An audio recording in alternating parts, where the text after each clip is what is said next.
Mapagpalang araw po sa ating lahat. Ako po si Emmanuel O. Alejandre. And for today, November 28, we will be continuing our series of leading by example in the family.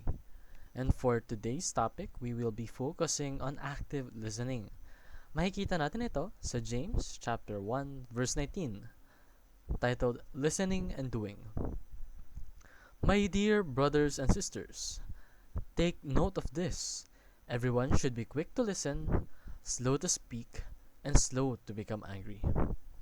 Sa Tagalog, pakikinig at pagtupad. Unawain ninyo ito. Minamahal kong mga kapatid, ang bawat tao ay dapat na maging mabilis sa pakikinig, marahan sa pagsasalita, at mabagal sa pagkagalit. Dahil active listening enhances leadership influence. Hindi ka po pwedeng maging leader kung hindi ka marunong makinig. Just as parents should be quick to listen, slow to speak, and slow to become angry in order to disciple their children properly, leaders also need to do that as well.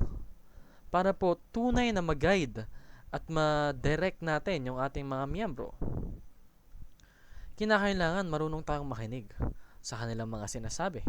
Kinakailangan din na marunong tayong mag-respond sa kung ano ang mga nangyayari sa ating paligid. Just as how children must listen to advice and accept discipline. Hindi naman po pwedeng active listener ka, pero yung kausap mo is hindi naman pala marunong mag-take ng advice. Hindi naman siya marunong humble ng kanyang sarili na hindi niya kinakayang magdisiplina sa kanya. That's gonna be ineffective. So seek to understand before you reprimand. That means that bago ka mapangunahan ng kagalitan sa puso mo, bago ka mag-take action, dapat intindihin mo muna. Because if you don't do that, you can't manage and control your anger. And anger leads to many mistakes. So listen to grow in wisdom. Dahil in listening, you get to put many perspectives together and make a probable and solid solution.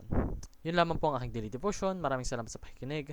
Pagpalain po tayong lahat, and let's all give glory to God.